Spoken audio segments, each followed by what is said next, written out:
Hello everyone, কেমন আছো তোমরা সবাই? মিষ্টিস ব্লগের নতুন একটা ভিডিওতে তোমাদের সবাইকে স্বাগত জানাই। আজ বৃহস্পতিবার, সকাল এখন 9টা বাজে। মা আজকে রান্না করতে রান্না শুরুর আগেই প্রথমে গরম মশলাগুলো ভেজে নিয়েছে। আজকে গরম মশলা করবে, সেই জন্য সব কিছু ভেজে রেখে দিয়েছে। এদিকে আজকে সকালবেলাতে চাউমিন হবে বলে আমি চাউমিনটা একটু ভিজিয়ে রাখছি। আমি বাড়িতে চাউমিন করলে বেশিরভাগ সময়ই ভিজিয়েই রাখি, ঠান্ডা জলে ভিজিয়ে রাখি। আমি গরম জল করে চাউমিন সিদ্ধ করি না। আর এই চাউমিনগুলো খুব একটা বেশি মোটা না, একটু পাতলা, সেই জন্য ঠান্ডা জলে ভিজিয়ে রাখলে কিছুক্ষণ, ওই 10 মিনিট মতো ভিজিয়ে রাখলে একদম নরম হয়ে যায়। তো কাকা দুদিন ধরেই বলছে চাউমিন খাবে, তো সেই জন্য বললাম যে আজ তাহলে সকালবেলাটা চাউমিনই করি। 2 প্যাকেট করছি। আমরা যেহেতু বাড়িতে এখন অনেকেই আছি, আমরা 4 জন, তারপরে ঠাম্মা, দাদু, কাকা অনেকেই আছি। তো আর সকালবেলার খাবার একটু যদি পেট ভরে না খাওয়া হয়, সেই জন্য একবারে 2 প্যাকেট করা হলো। যদি বেঁচে থাকে তাহলে সেটা আবার সন্ধ্যেবেলাতে আমরা খেয়ে নেবো। তো গরম মশলাটা ঠান্ডা হয়ে গেছে, তারপরে আমি ওটা মিক্সিতে দিয়ে ভালো করে গুঁড়ো করে নিলাম। এই যে গরম মশলাটা করা হয়েছে না, এত সুন্দর গন্ধ বেরোচ্ছে কি বলবো। এখন বেশিরভাগ আমরা বাড়িতেই গরম মশলা তৈরি করে রাখি, গরম মশলা এখন আর কিনি না।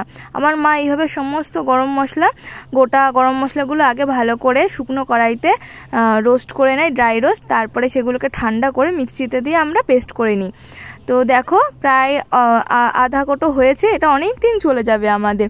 আর গন্ধও বেরিয়েছে খুবই সুন্দর। চাউমিনটা পুরোপুরি ভিজে গেছে, একদম নরম হয়ে গেছে, সেই জন্য আমি একটা ফুটো থালাতে চাউমিনটা তুলে জলটা ঝরতে দিলাম।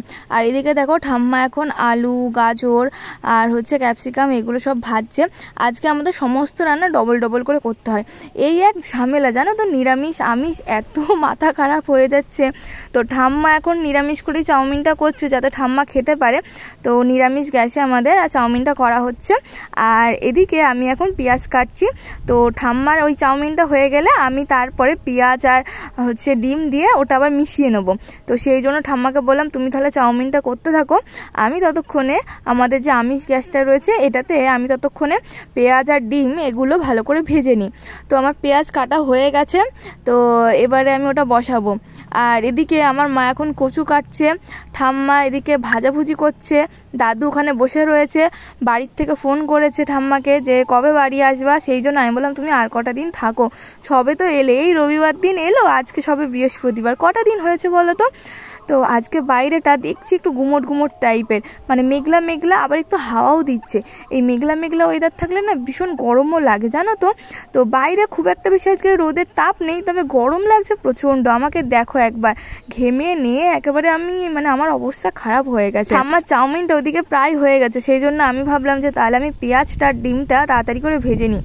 পেঁয়াজ কোচানো হয়ে গেছিলো, এবারে কড়াইতে তেল দিয়ে পেঁয়াজ দিয়ে তারপরে লবণ হলুদ দিয়ে পেঁয়াজটাকে ভালো করে ভেজে এবারে আমি এর মধ্যে 3টে ডিম ফাটিয়ে দিয়েছি। এবারে ডিম আর পেঁয়াজটা ভালো করে ভুজিয়া মতো করে নেবো।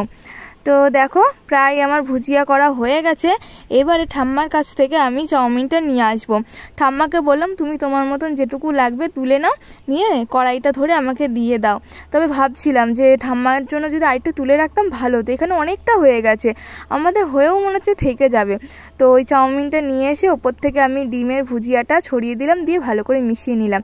আর চাউমিনের সাথে যে মশলাটা দিয়েছিল না, সেটা আমার ঠাম্মা দিতে একদম ভুলে গেছে, আর দেওয়া হয়নি। এবারে আগে গিয়ে দাদুকে চাউমিনটা দিয়ে আসি। খাও, আমরা খাবো তো, এখানেই খাও, চাউমিন তো খাটের উপর খাও। সকালে আমাদের সবারই খাওয়া হয়ে গেছে। চাউমিনটা বলে আমার দাদু একটু খেতে পারলো, তা করলে হয়তো এটুকুও খেতে পারতো না। দুপুরের জন্য আমি মুসুর ডাল করেছি পেঁয়াজ টমেটো ফোড়ন দিয়ে। এই ডালটা খেতে খুব ভালো লাগে আমার, একদম গাঢ় গাঢ় করে করেছি। পাতলা ডাল একদম ভালো লাগে না খেতে, আবার আমার কাকা আবার পাতলা ডাল পছন্দ করে। আমি বললাম আমি এভাবে করলাম, একটু খেয়ে দেখিস কেমন লাগে। ঠাম্মার ওদিকে কচুর শাকটাও হয়ে গেছে, নিরামিষ করেছে, আবার মা আবার এদিকে আমিষ করে করবে, ওই রান্নাটা এদিকে মা এনে চিংড়ি মাছ দিয়ে করবে। আর ঠাম্মা যে পেঁপেটা এনেছিল ওটা আজকে কাটা হলো, এতদিন পরে ফ্রিজেই ছিল। আর আজকে ঘ্যাটকোল পাতা বাটা হবে, আমার বাবার পিসে মশাই এনেছিল কালকে বলছিলাম না, তো ওই ঘ্যাটকোল পাতাটা আজকে বাটা হবে। ঠাম্মা ওই গ্যাসটাতে একটু আউড়ে দিয়েছে, একটু ভাপ দিয়ে দিয়েছে। আর এদিকে আমি এবারে ঘ্যাটকোলটা বসাবো। তো আজকে সব রান্না সবাই মিলে আমরা রান্না করেছি জানো তো। তো ঠাম্মা ওদিকে একটু করে করেছে, আমি একটু করে করেছি, মা একটু করেছে। ঘ্যাটকোলের পাতাটা মা বেটে দিয়েছে, এবার আমি ওটা রান্না করব। তার জন্য আমি কড়াইতে প্রথমে তেল দিয়ে তারপরে কালো জিরে ফোড়ন দিয়ে দিয়ে আর শুকনো লঙ্কা দিয়েছিলাম। তারপরে এর মধ্যে দিয়ে দিয়েছিলাম রসুন বাটা। রসুন বাটাটা না দিলে না একদমই ভালো লাগে না খেতে। রসুন বাটা দিয়ে রসুনের যে কাঁচা গন্ধটা চলে যাবে, একদম ভাজা ভাজা হয়ে যাবে, তখন এর মধ্যে দিয়ে দিতে হবে ঘ্যাটকলের পাতা বাটা দিয়ে এর মধ্যে আমি একবারে লবণ আর হলুদ দিয়ে দিয়েছি। আর লঙ্কাটা না, যখন পাতাটা আমরা বেটেছি মিক্সিতে তখনই লঙ্কাটা আমরা বেটে নিয়েছি। এবারে একভাবে এটাকে নেড়ে চেড়ে রান্না করেই যেতে হবে, মানে একবারও থামলে হবে না, নাহলে কিন্তু তলায় একদম লেগে যাবে। তো সেই জন্য না গ্যাসের জোরটা একদম মিডিয়ামে রাখবে। আর এবারে আমি এর মধ্যে দিয়ে দিলাম চিনি। এর মধ্যে কিন্তু একদমই জল দিও না, জল দিলে কিন্তু শুকাতে অনেক সময় লাগবে। আমি কিন্তু এক ফোঁটাও জল দিইনি, ওই বাটার সময় মা যেটুকু জল দিয়েছিল। তো দেখো প্রায় কিন্তু ঘ্যাটকল বাটা আমাদের হয়ে গেছে। কতদিন পরে যে আজকে ঘ্যাটকল খাবো, আমার যে কী ভালো লাগছে, এখনই দেখে আমার লোভ লাগছে। তো তারপরে আমি স্নান করলাম, স্নান করে দুপুরে আজকে গোপালের আমি পুজো দিলাম, যেহেতু ঠাম্মা সকালে দিয়েছিল আর কাকাও আজকে দুপুরে দেয়নি, সেই জন্য আমি স্নান করে পুজোটা দিয়ে নিলাম। পুজো টুজো দেওয়া আমার কমপ্লিট হয়ে গেছে। সকালে তো ঠাম্মা একবারে পুজো দিয়ে নেয়, আর আমি শুধু গোপালকে এখন দুপুরে দিলাম। আর ঠাম্মা দেখি এখন এদিকে বড়া ভাজছে। বড়াও আজকে তাই হচ্ছে, জানো তো, এই যে এখানে নিরামিষ বড়া ভাজা হচ্ছে, মা আবার ওইদিকে আমিষ বড়া ভাজছে। নিরামিষ বড়াই শুধু ডালের বড়া আমার খেতে খুব ভালো লাগে। আর মা করছে চিংড়ি মাছ দিয়ে। ওই আগের ব্লগগুলো দেখেছো, চিংড়ি মাছ এনেছিল মা, তো ওই চিংড়ি মাছের মাথাগুলো আমরা ফেলিনি, মাথাগুলো রেখে দিয়েছিলাম। তো সেই মাথা দিয়ে আজকে মা চিংড়ি মাছের বড়া করবে।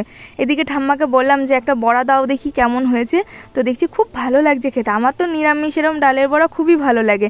তো মা আবার চিংড়ি মাছ দিয়ে করছে। এই যে মায়ের এদিকে পুরো মাখামাখি একদম কমপ্লিট, পেঁয়াজ দিয়ে চিংড়ি মাছের মাথা দিয়ে এর মধ্যে লঙ্কা বেটে দিয়েছে। তো সব কিছু দিয়ে একদম মেখে নিয়েছে। এবারে বড়াগুলোকে গরম গরম ভাজবে, আর আমিও সবাইকে গরম গরম খেতে দিয়ে দেবো। তো চলো তাহলে আমিও সবার ভাত টাতগুলো বাড়তে থাকি, কারণ বেলা প্রায় এখন 2:30 মতন বাজে।